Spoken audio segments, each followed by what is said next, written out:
Co-Amoxiclav contains two drugs, amoxicillin and clavulanic acid. This combination makes it work against more types of bacteria than antibiotics containing amoxicillin alone.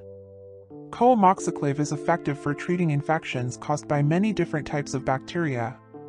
These include bacteria that cause pneumonia, ear infections, sinus infections, skin infections, urinary tract infections. Co-Amoxiclav side effects. Co-Amoxiclav can cause mild or serious side effects. The following list contains some of the key side effects that may occur while taking Co-Amoxiclav. This list does not include all possible side effects.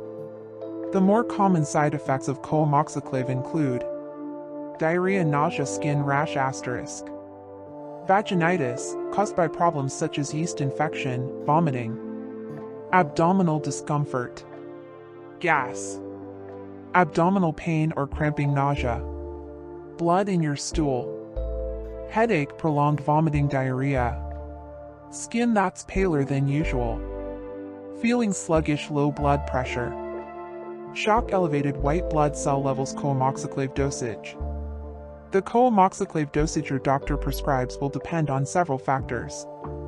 These include the type and severity of the condition you're using Co-Amoxiclav to treat, your age, the form of Co-Amoxiclav you take, other medical conditions you may have, body weight in children. The following information describes dosages that are commonly used or recommended. However, be sure to take the dosage your doctor prescribes for you. Your doctor will determine the best dosage to suit your needs.